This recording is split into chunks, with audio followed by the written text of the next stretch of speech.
Let's head over to the MAC. The only neutral site conference or G5 game. I am pretty excited for this game. Get a rematch, right?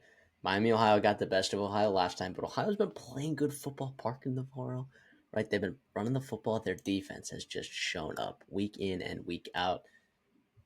Miami, Ohio, same way. You got a quarterback playing awesome football right now. Your run game is looking a little bit better. From starting, the season, 1-4, they've bounced back and they've won like 6 games in a row, at least 5 games in a row after that loss to Toledo.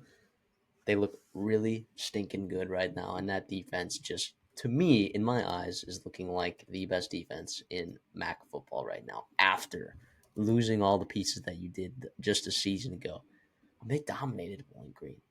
They dominated that. So, but it is hard to beat a team twice. We talk about that sometimes in these conference championship games. It's not every day that you get rematches, right? Although, what you got 4 rematches shaping out in this conference championship slate here, which is interesting. Divisionless football. It is what it is, but I can't help but like Miami right here. I know that it's a short favorite. It's 2.5 points. I know you like Ohio, and you have liked Ohio for a while. And if you like Ohio, you can get them at 3. You're going to be paying just a little bit of juice, but no reason to be taking it at 2.5 when you can get it at 3. I sorry, I just sorry. I like Miami of Ohio right here, -2.5. I don't hate it. I really don't. These two teams are very interesting because if you look at like the statistics defensively, especially, these teams are two of the better teams in the MAC. No surprise with these coaching staffs there. Also looking at your defensive efficiencies, both are top 60 teams opponent adjusted, which is really impressive there in the MAC because the schedule you're playing is not quite up to what other conferences are playing.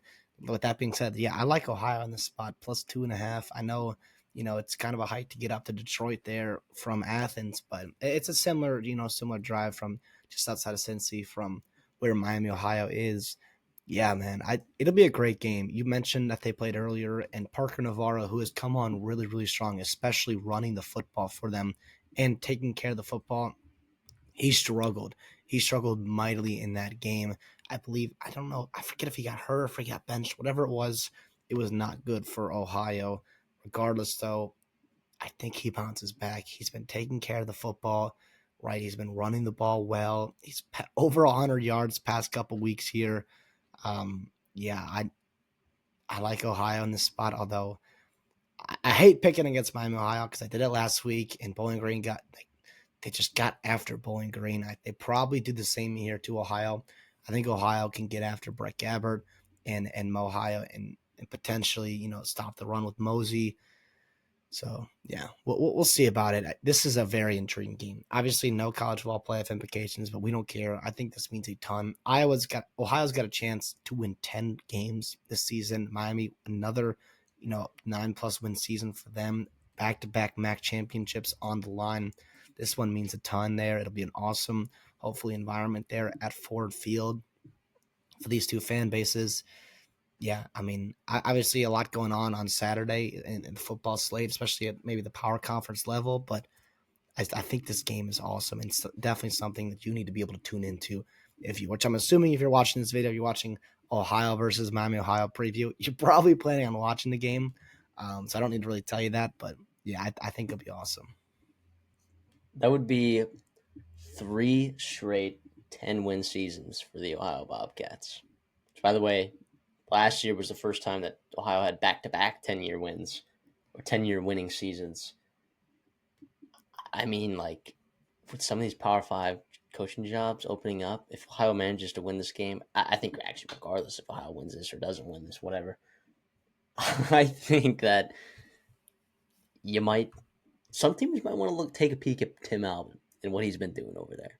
All right, he has been just phenomenal, phenomenal since he's been there. First year he goes 3-9, and then he just rips off a 10-4, 10-3, and now 9-3 season. After that, in his first 4 seasons at Ohio. That's ridiculous. And it hasn't mattered who's been at quarterback, right? I mean, Curtis Rourke got he was banged. They had one good Curtis Rourke year, and then he was banged up. And now they're doing it with Parker Navarro, with his legs. I mean, it's just adaptability. It's adjustments. It's a defense that's been tenacious. They haven't cared whether or not they've gotten absolutely slammed in the transport, which, by the way, they did. Imagine what this team's doing with, Curtis Rourke, Wingless, Miles Cross, you know, uh, as well as multiple defenders who Did you say got taken in Bangura? transport. I didn't see. I didn't even say Bangura. But You by the way, know, he's back in the portal too, which we'll see where he ends up. It's a shame it didn't work out in Minnesota, but yeah, you said. I mean, both these, two of the more underrated coaches in college football. I think that does happen in the back there. I think we got a bunch of them. Pete Lembo obviously coming in, guns Chris blazing. Creighton. Yep, Chris Creighton's been there for a while.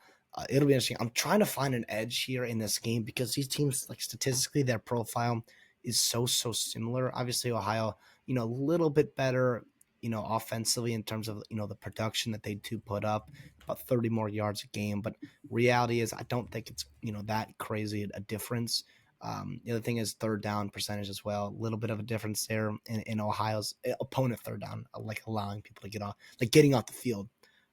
But one thing that I do find interesting too is like, and I know the MAC is so frisky and it's kind of up and down, but I do think in a game with these defenses, like tackles for loss to me are going to be massive. And so you're looking at an Ohio team that's 80 tackles for loss. They're averaging almost 6-7 tackles for loss a game.